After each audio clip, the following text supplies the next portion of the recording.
11월 첫 주 하나님께서 우리에게 주시는 말씀 봉독합니다.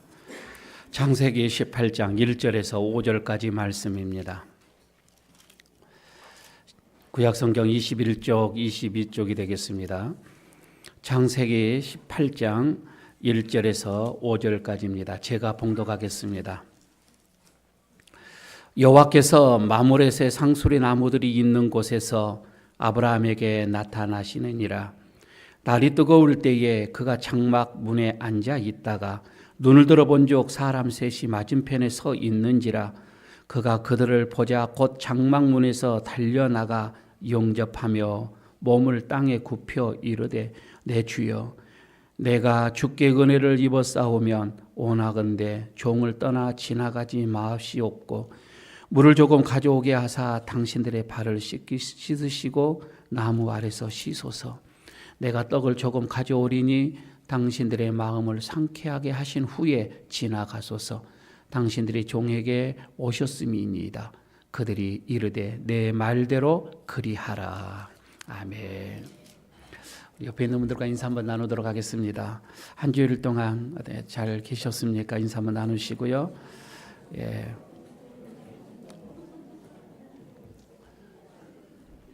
쑥스럽습니까?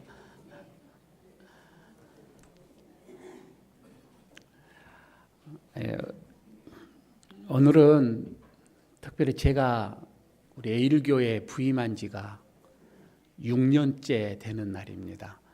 2013년도 11월 첫 주에 부임해 왔었거든요.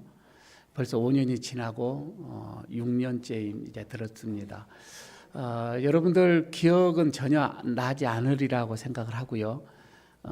그때 제가 첫 여러분들에게 설교할 때 그 내용, 하나님께서 기뻐하시는 교회가 어떤 교회냐라는 제목으로 말씀을 드렸습니다.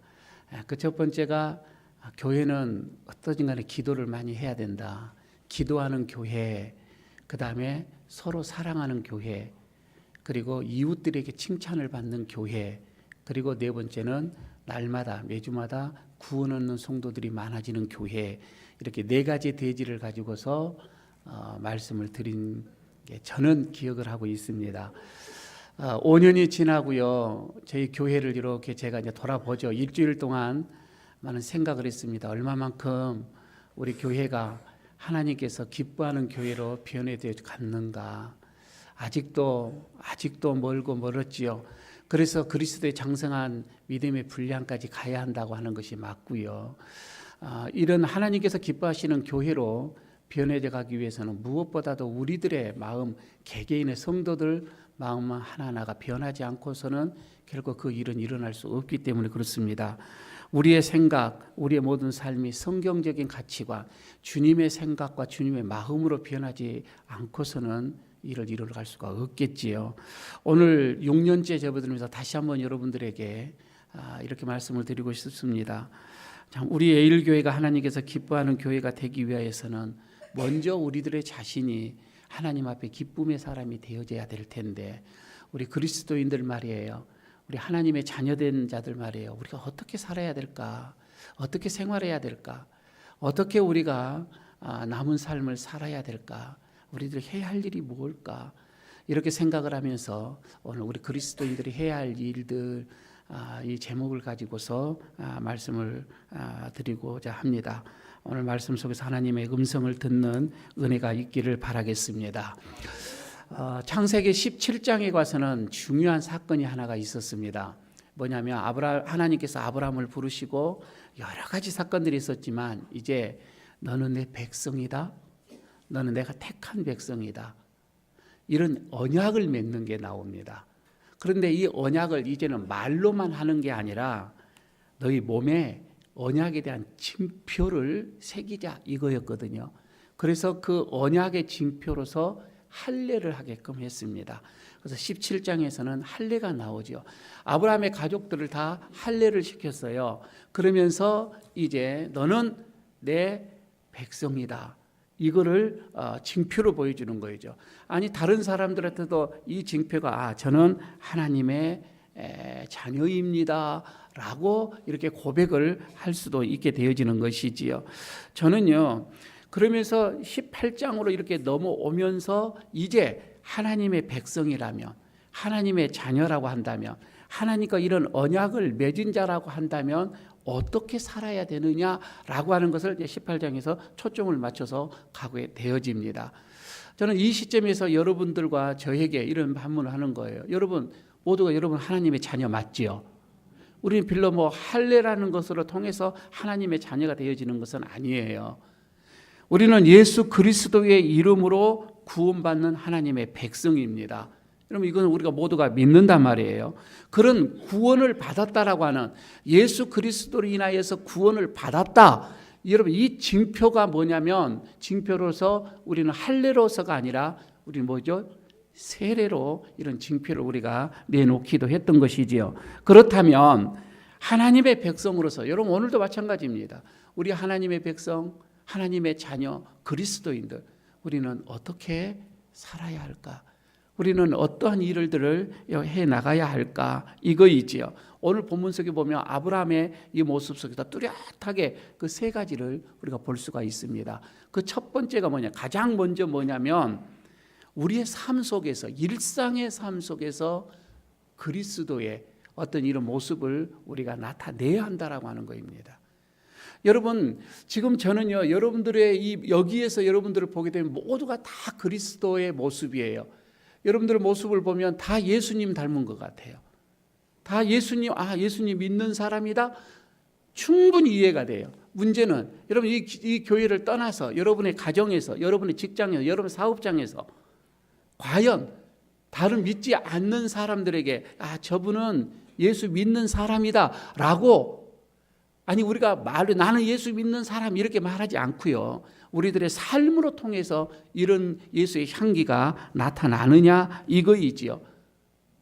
예수 천당 불신 지옥 이렇게 외치지 않고서도요, 저 사람은 정말 예수를 믿는 사람이다 라고 다른 사람들이 얘기할 수가 있느냐 이거이지요. 오늘 여러분 1절을 보게 되어지면 보십시오. 여호와께서 마므렛의 이 상수리 나무들이 있는 곳에서 아브라함에게 나타나시느니라. 하나님이 아브라함에게 나타났다라고 얘기를 합니다. 그런데요, 분명 아브라함 앞에 나타나는 것은 하나님이 나타나셨는데 아직 아브라함은 그분이 하나님인 줄을 모릅니다. 하나님으로 보이지가 않았던 것이지요. 그냥 보통 사람이에요. 보통 사람으로 나타나셨습니다. 가만히 지금 그 내용을 가만히 보게 되면 아직 아브라함은 하나님이 이제 전혀 인지를 지금 못하고 있습니다. 천사 두 사람과 하나님, 여호와 하나님이 같이 나타났음에도 불구하고 아직 몰라요. 물론 아브라함이 이렇게 부릅니다. 주여라고 이렇게 얘기를 해요. 그러나 이 주여라고 하는 이 호칭은 하나님인 줄 알고 부르는 호칭이 아니라 그때 당시에 그냥 이 존칭이에요. 그냥 하나의 존댓말로 이렇게 불러지는 것입니다.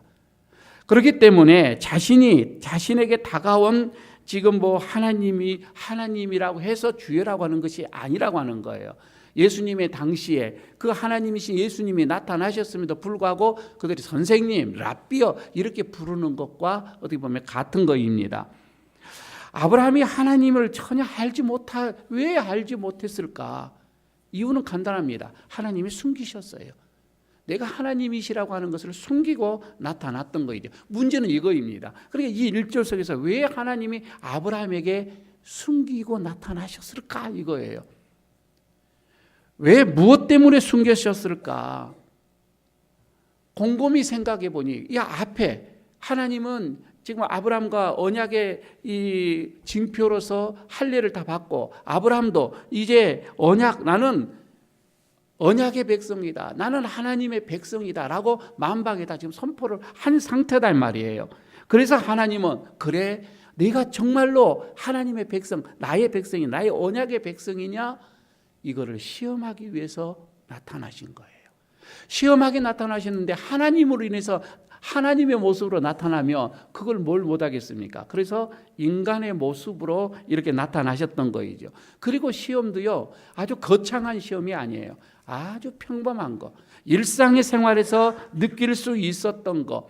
그래서 천사의 2명과 대동을 하면서 여행자의 모습으로 지금 아브라함에게 나타나신 하나님입니다.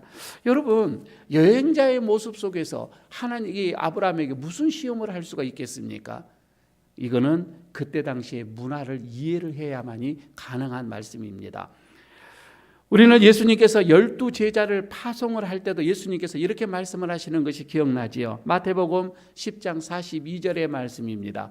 여기서 그러죠. 또 누구든지 제자의 이름으로 이 작은 자 중 하나에게 냉수 한 그릇이라도 주는 자는 내가 진실로 너희에게 이르노니 하면서 그 사람이 결단코 상을 잃지 아니하리라 라는 이런 말씀이 나오거든요.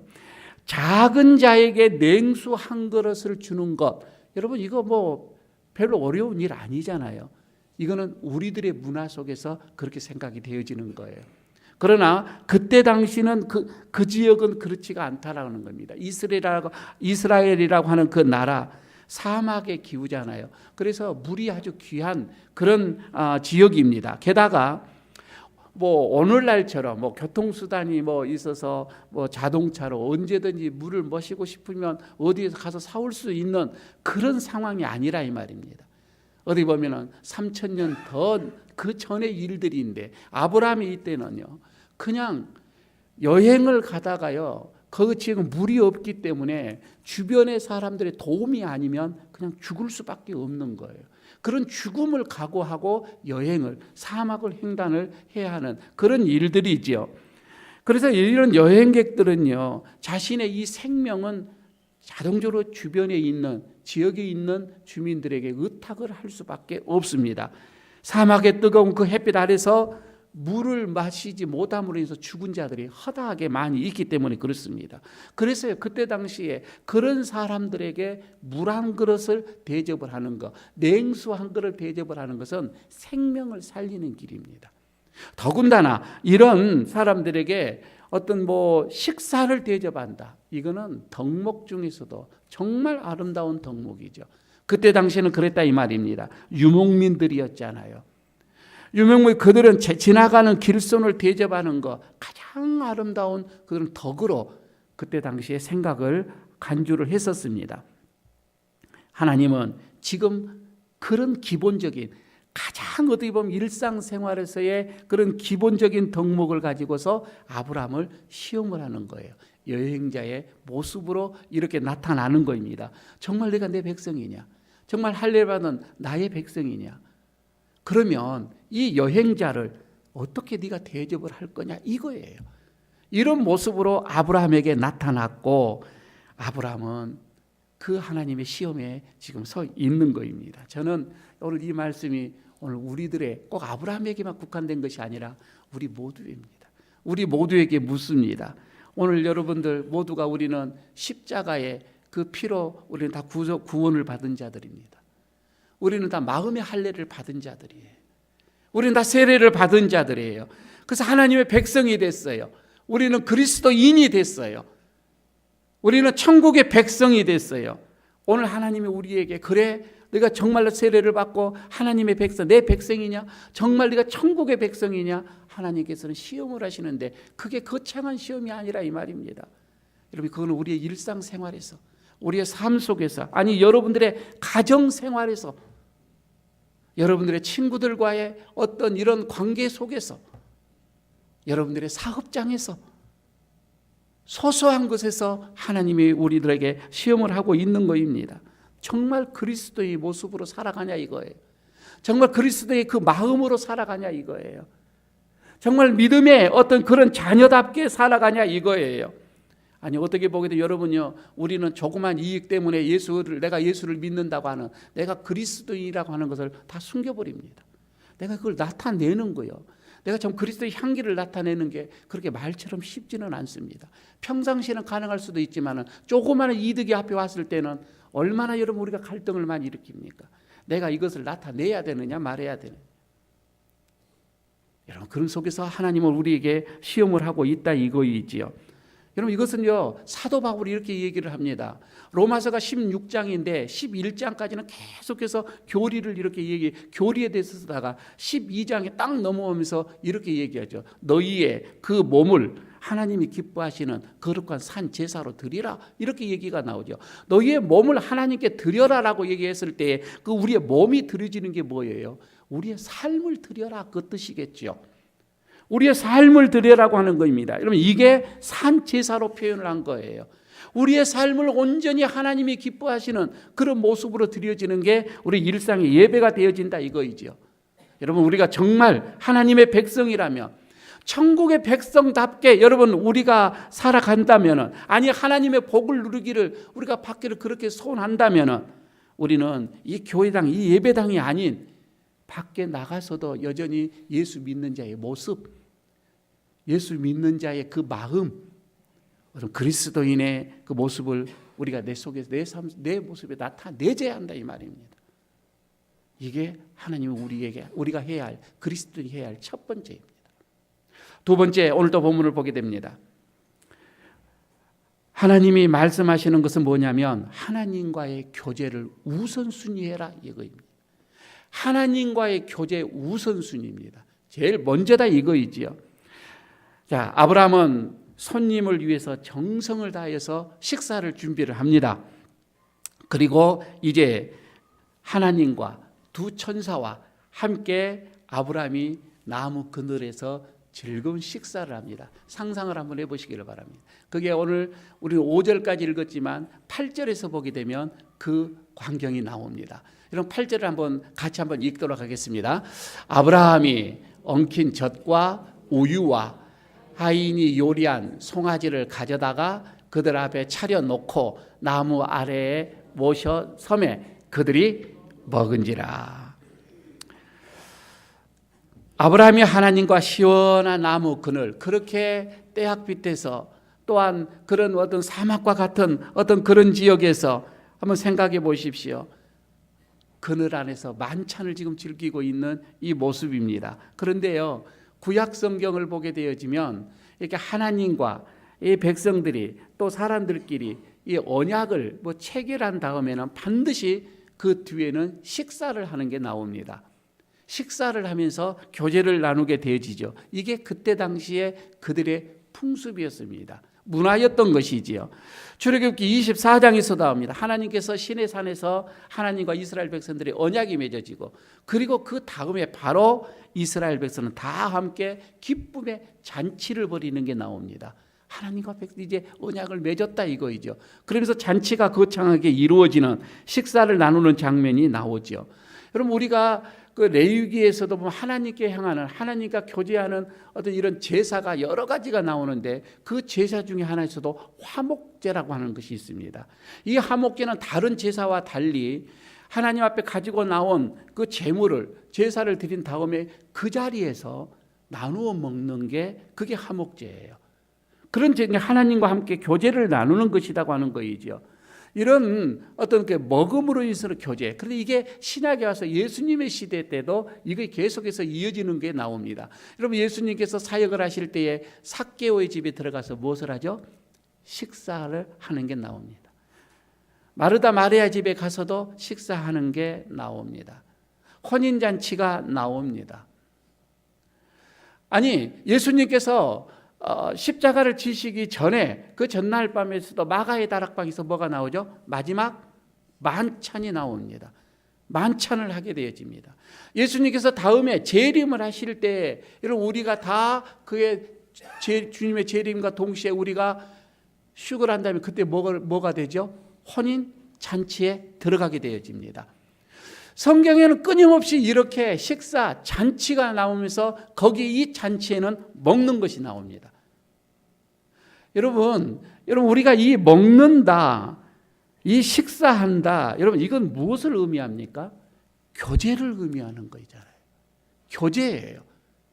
식사의 자리에서 교제를 한다 이런 얘기죠. 그래서 여러분 가족끼리는 뭐 하죠? 날마다 무엇을 하죠? 가족끼리는 밥을 먹죠. 식사를 합니다. 그러죠? 그래서 이 가족을 뭐라고 하죠? 식구라고 합니다. 그죠? 식구라고 얘기를 하죠. 식은 무슨 식자죠? 먹을 식자입니다. 그리고 구는 입구입니다. 같이 먹는 사람이 식구예요. 여러분, 지금 우리가 하나님의 백성, 하나님은요 함께 교제하기를 원해요. 네가 내 백성이냐, 네가 내 자녀냐, 교제하기를 원한다 이 말입니다. 함께 더불어 먹기를 원한다 이 말이에요. 여러분, 어떻게 보면은 하나님의 자녀가 된 사람은요 가장 먼저 섬기고 봉사하고 충성하고 헌신하고 이게 아니에요. 하나님과 교제하는 거. 충분한 교제가 이루어진 다음에 그 다음에 섬김으로 봉사로 가게 되어지는 거이죠. 예수님께서 계시록에 보면은 이제 계시록 3장 20절에 나오죠. 볼지어다 이렇게 하면서 중요한 말씀이 하나가 나옵니다. 내가 문 밖에 서서 문을 두드리노니 누구든지 내 음성을 듣고 마음에 이 문을 열면 내가 그에로 들어가서 뭐라고죠? 그와 더불어 먹고 그는 나와 더불어 먹으리라. 여러분, 우리가 예수님을 마음을 영접을 하면은 함께 먹는다 이 말이에요. 이건 어떻게 보면은 믿지 않는 자들이 주는 말씀보다도요 지금 우리에게 믿는 자들에게 준다라고 생각해 보십시오. 여러분, 우리가 마음의 문을 열고요, 마음의 문을 열고 예수님의 내 속에 들어와 있다고 한다면 교제해야 된다 이 말입니다. 교제하자. 주님은 끊임없이 요구하는 겁니다. 교제하자, 나누자, 교제하자. 우리가 하나님과 이 교제의 자리로 나가서 깊이 주님과 교제할 때에 여러분, 여기에서 우리의 영이 소생한다 이 말입니다. 여기서 우리의 영적인 것들이 이제 하나님과 만나게 된다 이 말입니다. 여러분, 이게 하나님이 우리와 교제하기를 원하시는 그 이유입니다. 내가 참으로 나와 언약을 맺었느냐, 내가 정말 내 백성이냐, 내가 정말 그리스도인이냐, 나와 교제하자. 그런데 여러분, 요즘에 여러분 우리 에일교회 보십시오. 이렇게 좋은 날에, 이렇게 좋은 계절에 기도의 소리가 멈춰져 가고 있습니다. 우리 에일교회예요. 여러분, 무엇보다도 하나님과 저는 아침 저녁으로 이 교회가 기도의 소리가 계속 울려지기를 그렇게 소원하는 마음이죠. 목자의 마음이죠. 아니, 이거는 우리 예수님의, 우리 하나님의 기다리고 마음이죠. 기도의 소리가 끊어져 가고 있습니다. 여러분, 하나님과 이렇게 교제하지 않는 상황 속에서 우리가 무엇을 더 바라겠습니까? 우리가 무엇을 더 기대하겠습니까? 우리가 무슨 응답을 기다리겠습니까?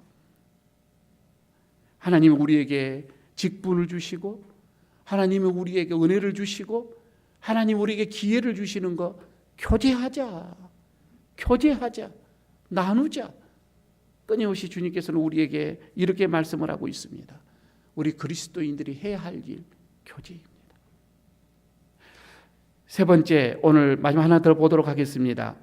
세 번째, 본문이 우리에게 주시는 말씀이 뭐냐면, 우리가 정말 하나님의 백성이라고 한다면, 우리가 그리스도인이라고 한다면 약속을 이루시는 그 하나님을 신뢰해야 한다 이 말입니다. 하나님을 믿어야 한다 이 말이죠. 하나님은 식사를 마친 후에 이제 아브라함에게 아내를 찾습니다. 9절에서 그게 나오죠. 내 아내 사라가 어디 있느냐? 이렇게 하나님이 묻습니다. 여러분요, 여기서 말이에요, 사라라고 나오잖아요. 사라의 이름이 본래는 뭐였죠? 사레였습니다. 그런데요, 사레에서 사라로 바꿔지는 이름을 개명을 하는 게 얼마 되지 않아요. 그렇게 오랜 시간이 아니에요. 그런데 지금 이 나그네는, 이 여행자는 사라라고 알고 있어요.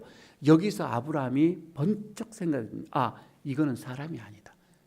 어떻게 이 내 아내 이름을 바꿨던 이름을 아느냐 이거예요. 아마 여기서 하나님이심을 여기서 인지를 했지 않았느냐, 이렇게 생각이 되어지는 대목입니다. 하나님의 이 질문에 아브라함은 그렇습니다. 그녀가 지금 장막에 있습니다 라고 대답을 그 뒤에 바로 하죠. 그러자 하나님이 아브라함에게 묻습니다. 10절에 거기 나오죠. 내년 이맘때에 내 아내 사라가 아들을 가질 것이다, 이런 얘기를 하지요. 그 얘기를요 사라가 듣습니다. 그러니까 장막이 멀리 떨어져 있는 곳이 아니에요. 듣습니다. 듣고는 뭐라고 했죠? 사라는 웃었다 이게 나오죠. 좋아서 웃은 게 아니라, 기뻐서 웃은 게 아니라 말 같지도 않아서 웃었다 이 말입니다. 그래서 그것도 소리 내서 웃는 것도 아니에요. 속으로 웃었습니다. 이게 가능할 일이냐 이거이지요. 우리도 간혹 말 같지도 않으면 속으로 웃습니다. 우리도 간혹 웃죠. 말도 안 되는 소리를 하게 되면 그저 웃을 수밖에 없는 거예요. 그럼 지금 여기서 이게 가능한 일이냐? 이건 불가능한 일이다 이거이지요. 아브라함이야 그렇다 치더라도 지금 자기의 몸을 누구보다 자기가 잘 알고 있거든요. 경수가 끊어진 지도 오래됐습니다. 나이는 90이에요. 의학적으로 여러분 우리가 표현을 빌린다면은 이미 배란이 여러분 여기서 지금 되지 않는다 이 말입니다. 그래서 사라는 웃는 거예요. 그런데 하나님은 그 웃는 그 마음, 사라의 마음까지도 이미 하나님은 지금 보고 계시는 거예요. 13절에서 이렇게 얘기를 합니다. 사라가 왜 웃으며 그 속에 이르기를 내가 늙었거늘 어떻게 아들을 낳으리요 이렇게 말할 수가 있느냐. 14절에 또 이렇게 얘기를 합니다. 여호와께서 능하지 못한 일이 있겠느냐. 기한이 이를 때에 내가 너에게로 돌아오리니 사라에게 아들이 있으리라. 오늘 저는 이 말씀요 하나님이 동일하게 오늘 이 시간에 여러분들에게 우리에게 지금 말씀을 하고 있습니다. 여호와께서 능치 못한 일이 있겠느냐 이렇게 묻고 있습니다. 여러분 우리는 지금 그렇습니다. 우리는 불가능한 일들이 너무 우리의 삶 속에서 많이 있어요. 여러분들의 지금 가정을 보십시오. 여러분들의 가족들을 보십시오. 도저히 지금까지 10년 20년을 기도를 해도 아직도 예수를 믿지 않는 가족이 있습니다. 불가능한 일이에요. 도저히 그 상황을 봐도 예수 믿을 사람 같지가 않아요. 여러분 가족의 문제를 가지고 이게 불가능하다고 생각합니까? 지금 내 영적인 상태를 보십시오. 도저히 하나님을 만날 지금 어떤 이런 영적인 준비가 되어지지 않고 있어요. 내 믿음이 이거 어떻게 회복이 되겠느냐? 여러분 이렇게 생각을 할 수도 있겠지요. 여러분들 지금 사업장을 보십시오. 무너졌습니다. 언제 여러분 이게 일어날 기미가 보입니까? 도저히 인간의 생각으로 해서는 우리들의 생각으로 해서는 이게 여러분 불가능할 일이에요. 아니 여러분 우리 교회를 한번 보시기를 바랍니다. 여러분요 하나님의 어떤 저 항천국에서 바라봤을 때에 우리의 이렇게 이 지구상에 이게 봤을 때 조그마한 천만이라 찍는 이 대한민국, 그 대한민국 속에서도 다 저기 끝들이 낙동강 저기 하고 있는 저쪽에 거기서도 여러분 뭐 가정들 뭐 이런 주택지도 있지도 않는 산업지역에 이런 에일교회가 세워지는데 과연 이 에일교회가 부흥이 일어날까? 여러분 이건 우리 모두가 불가능한 것처럼 생각을 하고 있습니다. 여러분 이건 우리들이에요. 우리들이 이렇게 불가능하다고 생각을 하고 있다 이 말입니다. 그럴 때 하나님께서 우리에게 말씀을 합니다. 여호와께서 능치 못한 일을 하겠느냐? 있겠느냐 이거예요. 여호와께서 이런 일이 있겠느냐? 여러분 경수가 끊어진 지가 오래돼서 나이가 90이 된 할머니가 아들을 낳는 것, 여러분 이거 불가능한 일이다 할지라도 하나님께서는 이미 여러분 예정된 계획에 불과하다 이 말입니다. 그래서 기간이 차게 되어지면 이게 나오잖아요. 기한이 이를 때에 여러분 이제 시간만 지나면 된다 이 말입니다. 하나님의 그 계획하심 속에서는 시간이 되어지면 된다 이거예요. 이 말을 듣고 사라가 두려움이 생깁니다. 마음속에 무서움이 생깁니다. 그래서 대답을 합니다. 나 안 웃었습니다. 그런데 하나님은 또 집요해요. 그래 넘어가도 될 건데 아니야 너 웃었어 하고 계속 집요하게 또 물고 늘어집니다. 아니 우리는 그냥 넘어가도 될 상황이거든요. 그런데 왜 하나님은 여기서 사라의 이 말을 사실을 덮어주지 아니하고 계속 이 얘기를 언급을 할까? 이유가 있지요. 이거는 먼 훗날입니다. 아브라함과 사라가 이 약속, 하나님의 이 약속에 대해서 너희들이 어떻게 반응했던가를 이게 훗날까지 기억하기 위해서 지금 이렇게 말씀하시는 거예요. 훗날입니다. 이제 지났습니다. 정말 아브라함에게 사라에게 아들이 낳았습니다. 그리고 그 이름을 이삭이라고 했죠. 이삭의 뜻이 뭐이죠? 웃음입니다. 여러분 이 웃음에는 두 가지가 의미가 있겠죠. 부릅니다. 이삭아 이렇게 부를 때에 그 아브라함과 사라는 두 가지가 번쩍 머릿속에서 늘 맴돌겠죠. 끝까지 뭐라고?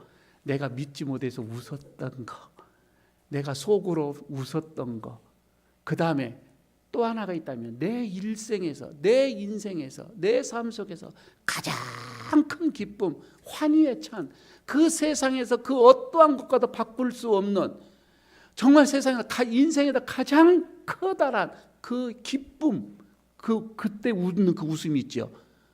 정말 이건 진짜 웃음. 이 두 가지를 그들은 늘 간직하고 살았지 않았겠느냐, 이런 말씀입니다. 여러분, 하나님께서 말이에요, 금방 이렇게 아들을 주실 수도 있는데 왜 이토록 오래 기다리게 하셨을까?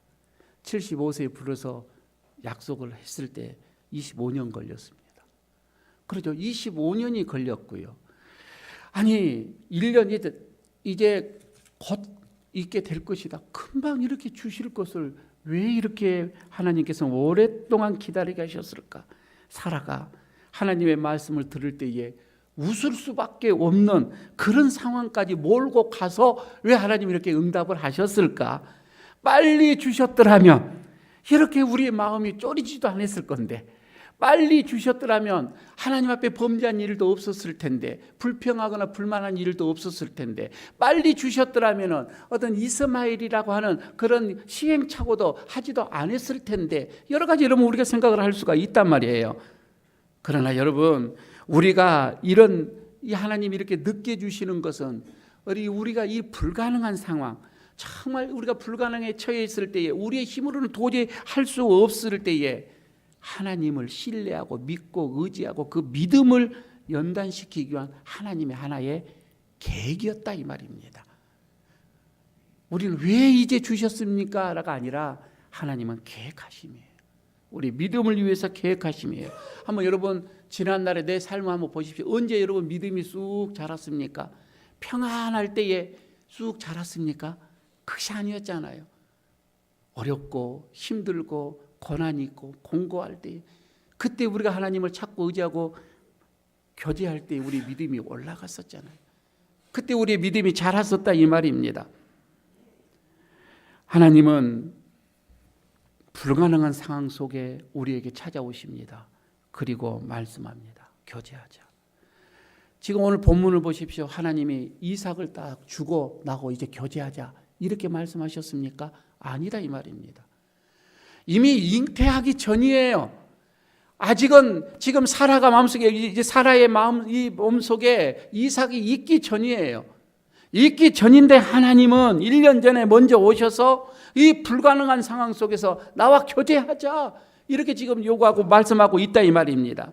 우리는 옆에 주변 사람들 보십시오. 아니 내 자신도 그럴 때가 있었잖아요. 하나님, 이것만 문제 해결이 되어지면 내가 주님 앞에 마음껏 봉사하겠습니다. 마음껏 충성하겠습니다. 이것만 해결되지면요, 이제는 내가 주님 앞에 그냥 원껏 내가 뭐 하겠습니다.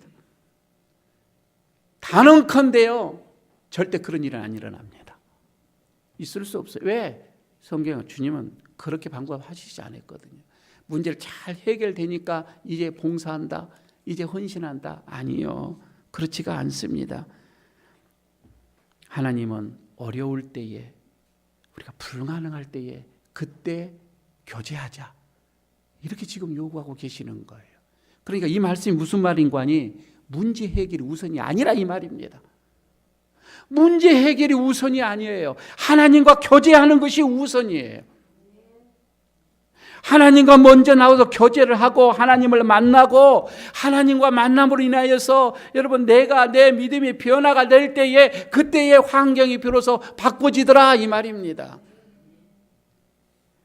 출애굽을 여러분 보십시오. 이스라엘 백성들이 홍해를 건넙니다. 건너기 전에 앞에 홍해가 떡 막히죠. 뒤에서는 지금 애굽의 군대들이 지금 쫓아오고 있습니다. 그때 백성들이 얼마나 아우성쳤습니까? 얼마나 원망하면서 얼마나 절망했습니까? 불가능한 상황입니다. 죽을 수밖에 없는 상황이에요. 왜 우리를 이렇게 애굽에서 우리를 끄집어내서 이 물에 수장시키기 위해서 우리를 이렇게 했느냐고. 그들은 모세를 원망하며 하나님을 원망했습니다. 그럴 때 뭐라고 했습니까? 출애굽기 14장 13절에 그렇게 얘기를 하지 않습니까? 너희는 두려워하지 말고 가만히 서서 여호와께서 오늘 너희를 위하여 행하시는 구원을 보라. 구원을 보라 이 말입니다.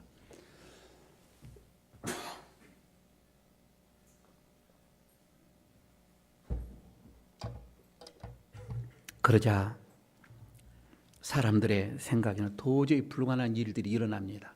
홍해가 그 앞에서 갈라집니다. 여러분, 이런 일이 그때 당시 어느 누가 생각을 했겠습니까? 어느 누가 계획을 했겠습니까? 저는 지금도 마찬가지라고 봐집니다. 여러분, 불가능한 가운데서 눈을 들어서 십자가를 보시기를 바랍니다. 힘들고 어려울 때에 십자가 앞에 나오시기를 바랍니다. 하나님과 교제하시기를 바랍니다. 여러분의 믿음이 자라고 하나님과 깊은 교제로 들어가고 그럴 때에 우리가 생각하는 불가능하다고 생각하는 일들 하나님의 방법대로 그리고 하나님이 정한 그 시간대에 이루어질 줄로 믿습니다. 지금 여러분 참 어려운 상황에 있는 분들이 있죠.